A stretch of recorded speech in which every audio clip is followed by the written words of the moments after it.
लड़के का नाम सांतियागो था। जब वो अपने रेवड़ के साथ एक वीरान चर्च में पहुंचा तो शाम ढल चुकी थी। चर्च की छत काफी अरसा पहले गिर चुकी थी और जहां कभी एक कुर्बानगाह हुआ करती थी, वहां अब एक बहुत बड़ा सैकामोर का दरख्त उगाया था। उसने फैसला किया कि वो रात वहीं गुजारेगा। उसने इस बात का ख्याल रखा कि तमाम भेड़ें टूटी फूटी दरवाजे से अंदर आ जाएं और फिर कुछ लकड़ियां उस दरवाजे पर रख दें ताकि रेवड़ रात को कहीं भटक न जाए। इस इलाके में भेड़िए नहीं थे, लेकिन एक बार एक जानवर रात को भटक गया था और लड़के को अगला पूरा दिन उसे ढूंढने में लग गया था। उसने अपनी जैकेट से फर्श साफ किया और लेट गया और जिस किताब को वो अभी पढ़कर फारिग हुआ था उसे तकिया बना लिया। उसने खुद से कहा कि अब से मोटी किताबें पढ़ना शुरू करेगा। वो ज्यादा देर चलती हैं और ज्यादा आरामदेह तकिया भी बन जाती हैं। अभी अंधेरा ही था जब वो जागा और ऊपर देखते हुए उसे आधी गिरी हुई छत से सितारे नजर आए। काश मैं थोड़ा और सो लेता, उसने सोचा। उसे उस रात वही ख्वाब आया था जो एक हफ्ता पहले आया था और एक बार फिर वो ख्वाब खत्म होने से पहले जाग गया। वो उठा, अपनी लाठी उठाई और सोई हुई भेड़ों को जगाना शुरू कर दिया। उसने महसूस किया था कि जैसे ही वो जागता उसके ज्यादातर जानवर भी हिलने लगते। ये जैसे कोई पुरइसरार तवानाई थी जो उसकी जिंदगी को इन भेड़ों से जोड़ती थी जिनके साथ वो पिछले 2 साल से खेतों में घूमता रहा था, खुराक और पानी की तलाश में। ये इतने आदी हो गए हैं मेरी मौजूदगी के कि मेरा शेड्यूल तक जानते हैं, उसने बड़बड़ाते हुए कहा। लेकिन थोड़ी देर बाद वो हैरान में पड़ गया। शायद ये वही जिंदगी थी जो वो जीना चाहता था। उसने भेड़ों को देखा जो बस खाने, पानी पीने और साथ चलने के लिए जीती थीं। उनमें से हर एक का मकसद एक ही था, लेकिन वो सब उसे मोहब्बत से देखती थी। यही मोहब्बत उसे सुकून देती थी। अगर तुम भेड़ों के साथ सिर्फ इतना वक्त गुजारो तो तुम खुद भी एक भेड़ बन जाते हो, उसने सोचा। लेकिन फिर उसे याद आया, आज उसे शहर पहुंचना था। वो उस जगह पहुंचेगा जहां उसने पिछले साल भी एक लड़की को देखा था। उस लड़की का चेहरा उसे आज तक याद था। वो गांव के ताजिर की बेटी थी और उसकी मुस्कुराहट ने उसकी नींदें उड़ा दी थी। लड़के को उम्मीद थी कि वो लड़की आज भी आएगी। वो उसके बारे में कुछ नहीं जानता था, न उसका नाम, न वो कहाँ रहती है, लेकिन वो ये जानता था कि वो उसकी बातों से मुस्कुराती है और उसे ये एहसास होता था जैसे वो उसे वाकई समझती हो। उसने भेड़ों को चारागाह की तरफ ले जाते हुए फैसला किया कि वो अपनी जिंदगी का मतलब जानेगा।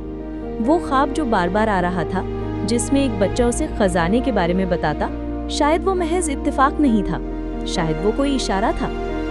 चंद दिन बाद वो एक बूढ़े आदमी से मिला।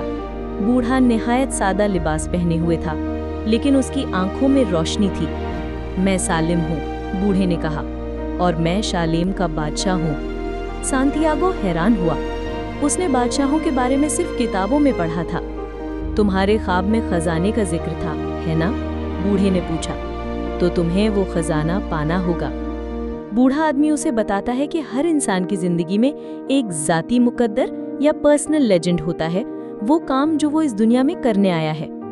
जब तुम कोई काम सच्चे दिल से चाहते हो तो पूरी कायनात तुम्हें उसे हासिल करने में मदद करती है, बूढ़े ने कहा।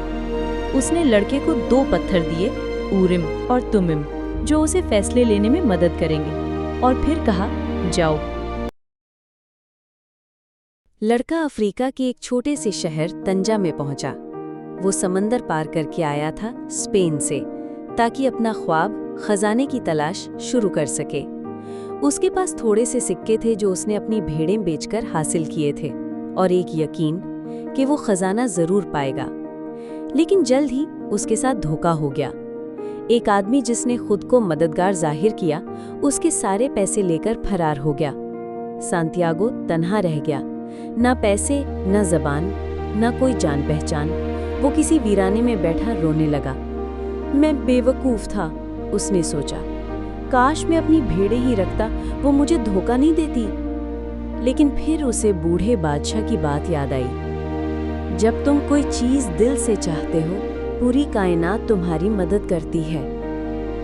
उसने आंखें साफ की और फैसला किया कि अब हार नहीं मानेगा। उसे एक क्रिस्टल बेचने वाले दुकानदार के पास काम मिल गया। रोज वो दुकान की सफाई करता, ग्राहकों से बात करता और नई तजावीज़ देता कि कारोबार कैसे बढ़े। रफ्ता रफ्ता दुकानदार का कारोबार चमकने लगा और सांटियागो के पास दोबारा पैसे जमा होने लगे। اس دوران اس نے سیکھا کہ زندگی میں تبدیلی سے خوف نہ کھانا، چونکہ تبدیلی ہی ترقی کی کنجی ہے۔ تقریباً 1 سال بعد اس کے پاس اتنے پیسے ہو گئے تھے کہ وہ دوبارہ اسپین جا سکتا تھا یا آگے سفر کر سکتا تھا، خزانے کی طرف۔ اس نے دل سے فیصلہ کیا، میں خزانے کی تلاش نہیں چھوڑوں گا۔ اب وہ صحرا پار کرنے والے ایک قافلے کے ساتھ شامل ہو گیا جو مصر کی طرف جا رہا تھا۔ اس کے ساتھ اونٹ، دوسرے مسافر اور ایک انوکھا شخص تھا، الکیمسٹ۔ قافلے میں وہ ایک لڑکی سے ملا، فاطمہ، جو صحرا کے ایک قبیلے سے تھی۔ اس کی آنکھوں میں ایسا سکون تھا کہ سانتیاگو کو لگا میرا خزانہ یہی ہے۔ لیکن الکیمسٹ نے اسے یاد دلایا